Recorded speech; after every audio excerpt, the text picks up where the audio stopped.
The bride is now empowered. She is going on to do the ministry. She's not fearful. She is eager because her confidence is in God. She's not focused on herself at all. I went to the walnut grove to look at the blossoms in the valley, to see if the grapevine had budded and if the pomegranates were in bloom. She is working all over God's vineyard. She is going to the brand new believers. She is going to work in the church. She is very effectively serving the Lord all over the place. I did not know that I had become like the chariots of my noble people. She was not aware of how she was carrying his presence into each of these places. She was just motivated by love to go in. It wasn't about her. It wasn't about being successful in ministry. It wasn't about having great finances. It was all about just sharing the love that she was so full of. She is an empowered worker. Now the women of Jerusalem called to her, come back, young woman from Shulam.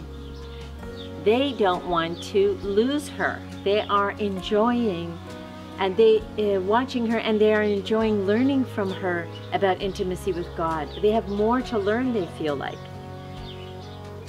Again, it says, come back, so that we may look at you. Mike Bickle has an interesting insight into this, because right after this second time, come back, so that we may look at you, it says, why do you look at me, the young woman from Shulam, as you look at the dance of Mahanaim?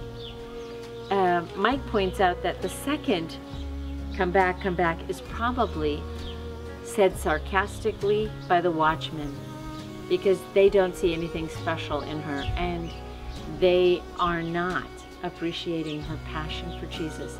It's a strange thing that in the Church of Jesus Christ, there will always be some that are uncomfortable with the unorthodox, passionate display of love for Jesus that some people have. When they say the dance of Mahanaim, this is where Jacob met up with Esau. This is where the one that is going to carry on the promise, the one who's passionate for Jesus, meets up with the one who is just religious. And it causes a conflict.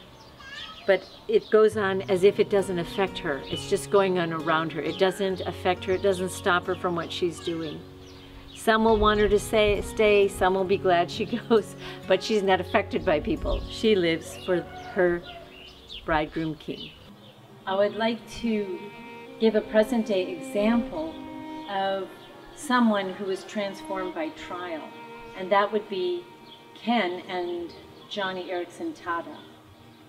So often the focus has been on Johnny, who had a diving accident and broke her neck, became a quadriplegic at the age of 16. But I want to talk about her husband. He married her when she was about 30, and it was difficult to take care of Johnny in their marriage.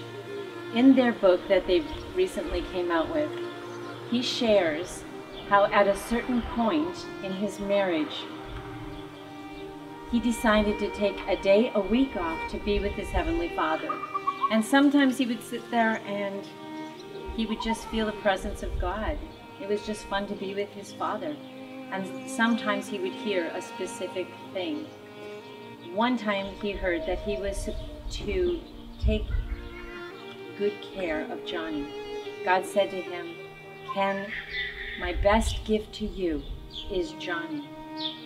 Not exactly the way the world would look at it, marrying a paraplegic, but it transformed everything about the way that Ken took care of his wife. When she got cancer, she contracted pneumonia, and she had always told him, Ken, it will be pneumonia that I die from. So he was very concerned. It meant getting up every 2 hours to help her relieve herself from the phlegm. And at one point, she fainted from lack of getting fresh air. And that time, he helped her. He brought her back. He revived her just by expelling it from behind, pulling tightly on her. And he said, he said, Johnny, I won't be here in 2 more hours. We'll do this again probably. And when he put her down, she said, God, I know we will get up again. And I just asked Jesus that you would give me something special to help me make it through this. Just give me something special. And so, 2 hours later, when Ken got up and came to take care of her again, she noticed a special gentleness about his touch. And he just seemed to know the exact thing to do at the right time. And all of a sudden it dawned on her. And she said, Ken, you're him. Ken, you're him. Well, he said, what do you mean? I'm him. But she was coughing, and it wasn't really time that she could explain it.